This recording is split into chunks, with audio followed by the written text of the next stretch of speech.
मेरे प्यारे प्यारे बच्चों, संस्कृत पढ़ना। आज बच्चों मैं आपको अन्वय पढ़ाने जा रही हूँ। अन्वय किसको कहते हैं और अन्वय कैसे किया जाता है, ये मैं आपको 7 वाक्यों के द्वारा समझा करके समझाऊंगी।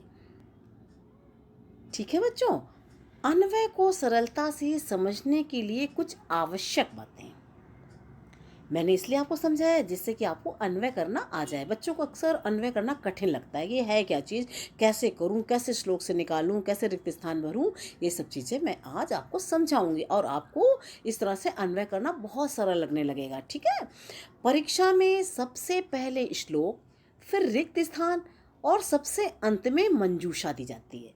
परीक्षा में कैसे आता है, पहले तो आपको श्लोक दिया जाएगा, फिर रिक्त स्थान दिए जाएंगे और अंत में आपको मंजूषा दी जाएगी। उस मंजूषा से रिक्त स्थान भरने होते हैं। उस मंजूषा में कुछ शब्द होते हैं और उन शब्दों के द्वारा आपको रिक्त स्थान भरना होता है। श्लोक में कर्ता, कर्म, क्रियापद इत्यादि क्रमानुसार नहीं रहते हैं। श्लोक में क्या होता है कि कर्ता, कर्म, क्रिया क्रम के अनुसार नहीं रहते, कोई भी सिस्टमेटिक नहीं रहता है। कहीं कर्म होता है, कहीं कर्ता होता है, कहीं क्रिया होता है। ठीक है ना, इसके लिए आपको ये सारी बातें समझनी आवश्यक हैं। इसलिए सबसे पहले श्लोक का अर्थ समझने का प्रयास करें। इसलिए सबसे पहले आप क्या करें, श्लोक का अर्थ समझें, जिससे कि आप कर्ता, कर्म और क्रिया को एक क्रम में ला सकें। ठीक है, इस उसके बाद श्लोक का हिंदी में अनुवाद करें। श्लोक का हिंदी में अनुवाद करें। आप जो है, आपको मैं समझा रही हूँ कि परीक्षा में श्लोक का हिंदी अनुवाद लिखना नहीं है, अपने मन में करना। किस में करना, अपने मन में। आपको कोई अनुवाद लिखने को नहीं आता है, बल्कि आप क्या है कि आप उनको अपने मन मन में कीजिए कि इस श्लोक का अर्थ क्या होगा, क्योंकि आपको कर्ता, कर्म और क्रिया सब क्रम से रखने हैं।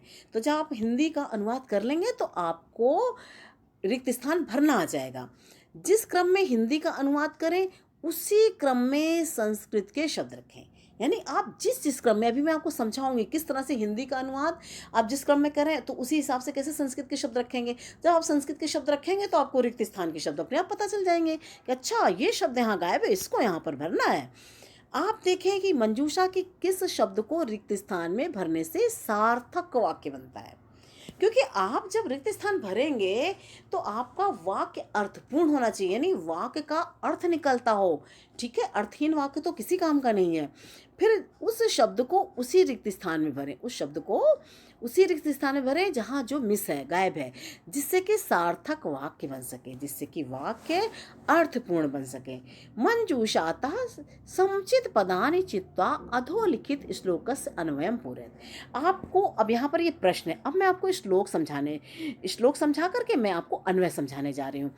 तो आप जब कोई भी संस्कृत का कोई भी आप प्रश्न के उत्तर करते हैं तो आपको सबसे पहले प्रश्न का मतलब समझना बहुत ज़रूरी है। हो सकता है आपको उत्तर आते हो लेकिन आपने मतलब ही नहीं समझा कि पूछा क्या जा रहा है, तो आप उत्तर कैसे लिखेंगे, है ना। तो आपको सबसे पहले क्या करना है, आपको ये जो दिया गया है मंजूषाता, इसका अर्थ समझो। मंजूषा से समुचित पदान यानी उचित शब्दों को, चित्तों का अर्थ होता है चुनकर, अधोलिखित यानी नीचे लिखे श्लोकस यानी श्लोक के अन्वय को पूरा करो। मंजूषा से समुचित यानी उचित शब्दों को चुनकर, पदान का अर्थ होता है शब्दों को चुनकर, नीचे लिखे श्लोक के अन्वय को पूरा करो। अब हम आपको श्लोक बताएंगे, फिर श्लोक का आपको अर्थ बताएंगे।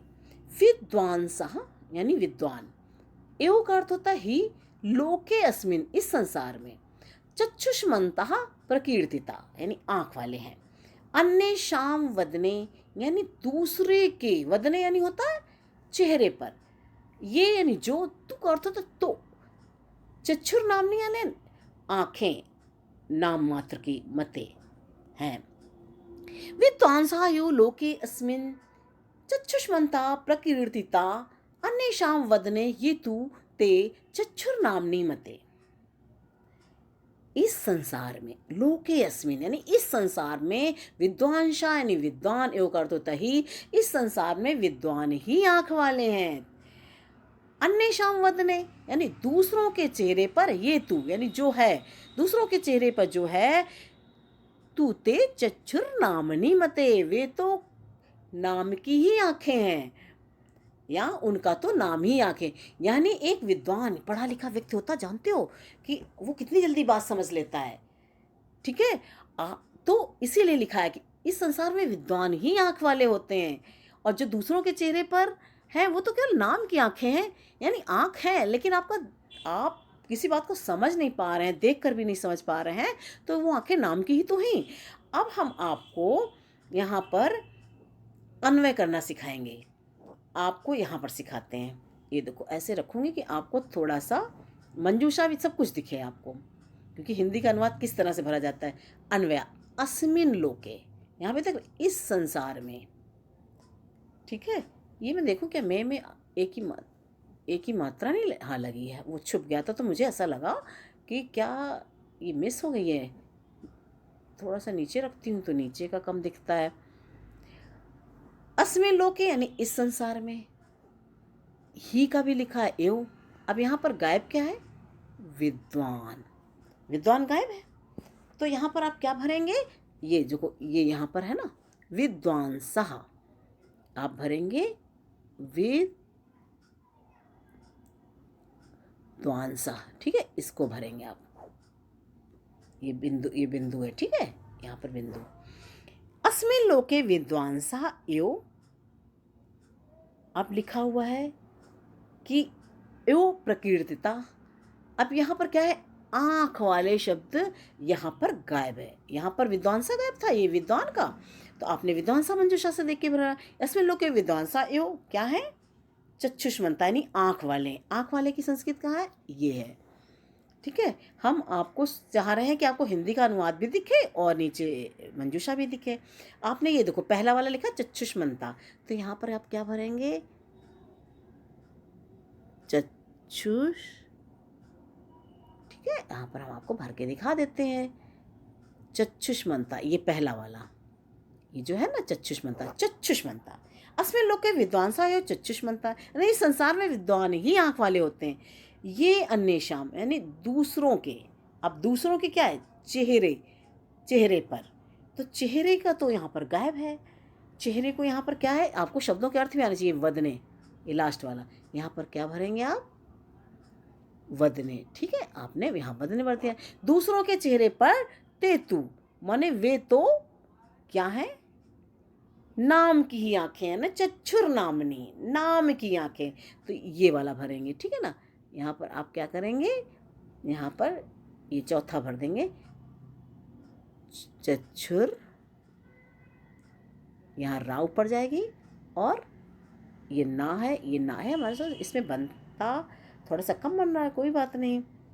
चक्षुर, यहाँ पे चक्षुर नामनी, ये माँ बन गया, नामिनी, ठीक है। ये हो गया, इस जगह भर दिया, ठीक है। चक्षुर नामिनी, ये माँ बना हुआ, चक्षुर नामनी, ये ई की मात्रा लगे, चक्षुर नामनी। अस्मिन लोके विद्वांसा आयो चक्षुष्मंता प्रकीर्तिता, ये अन्येषाम वदने तेतु चक्षुर नामनी। अब हम आपको थोड़ा सा ऐसे, आप देख रहे हैं मैंने जो भी भरे थे, अस्मिन लोके हमने भरा यहाँ पर। अब आपको हिंदी के अर्थ के साथ समझाते गए थे, इसलिए मैं हिंदी के साथ समझा रही थी। आपको ये समझ में आएगा किस तरह से, जिस क्रम में हिंदी का अर्थ है उसी क्रम में संस्कृत का इसको भरना है। तो आपने देखा कि पहले वाले में हमने क्या भरा था, विद्वांसा, 1 नंबर में, ठीक है ना। अस्मिन लोके विद्वांसा यो क्या है, चक्षुष्मंता, ये हमने भरा था दूसरे में, चक्षुष्मंता प्रकीर्तिता, ये अन्येषाम यानी दूसरों के चेहरे पर, यहाँ पर ये वदने भर दिया था। अन्येषाम वदने तेतु, तो क्या है चौथा में, चक्षु नामनी, हमने भर के आपको दिखाया था, चक्षु नामनी मते, यानी ये तो केवल आँख है। अब हमने आपको अन्वय करना सिखाया, अब हम आपको दिखा रहे हैं उत्तरम। मैंने आपकी सुविधा के लिए यहाँ पर उत्तर भी लिख दिए हैं, जिससे कि आपको साफ साफ समझ में आ जाए। अस्मिन लोके विद्वांसः एव, यहाँ पर हमने भर के दिखाया, पहली जगह में ये विद्वांसा भरा, एक एव, यहाँ पर चक्षुष्मंता, यहाँ पे ये जो घा बन गई है ये गलती से लिख गया है, ये घा नहीं है, ठीक है ना। चक्षुष्मंता, चक्षुष्मंता, तो आपने किसको भरा, 2 नंबर पे इस यहाँ पे भर दिया चक्षुष्मंता। फिर है प्रकीर्तिता, आगे है, आगे मैं आपको ऐसे देखा, ये घा जो था मैंने आपको मिटा के दिखा दिया था। अन्येषां वदने हमने देखो थर्ड नंबर पे आपको ब्रैकेट के अंदर वदने लिखा दिखा दिया। फिर चौथे में आप क्या भरेंगे? तेतु के बाद चक्षुर्नाम्नि मते। ठीक है, मैंने आपको ब्रैकेट में कर के बता दिया है कि किस तरह से ये ब्रैकेट वाले शब्द जो है आप हमने किस तरह से मंजूषा से उठा के ब्रैकेट के अंदर रख के आपको दिखाया है, और आपको रिक्त स्थान में ऐसे ही भरना है। यानी बस पहला नंबर होगा जैसे मैंने अभी लिख करके दिखाया था, आप लिखते जाइएगा। ठीक है, इस तरह से आपको ये अन्वय करना आ गया होगा, क्योंकि आप ना श्लोक पहले पढ़िए, फिर उसका हिंदी में अनुवाद, और कैसे करना है, मन मन में करना है। उसके बाद जैसे जैसे हिंदी का अनुवाद है वैसे वैसे ही यहाँ पर आप भरते जाएंगे। और आप भूल करके भी कॉपी में पेंसिल से ऐसे कुछ कोई भी चीज़ लिखिएगा नहीं, क्योंकि परीक्षा में लिखना मना होता है। आप परीक्षा में जो पूछा जा रहा है उसके अतिरिक्त लिखना मना होता है। ठीक है ना, आपने इसको देखा और किस तरह से मैंने आपको ये सब भरना सिखाया, और आपको कुछ नियम भी बता दिए, तरीके भी बता दिए हैं कि आप इन तरीकों को आप फॉलो करेंगे तो आपको अन्वय को भरना आ जाएगा, और बड़े आसानी से आप अन्वय अपने पूरे कर लेंगे और पूरा नंबर ले लेंगे। आपको पता है अन्वय में ये जो 4 रिक्त स्थान है ये आधे आधे नंबर के होते हैं, और इस तरह से 2 नंबर का एक अन्वय हो जाता है। तो आपको पूरे 2 नंबर लाने हैं। ठीक है बच्चों।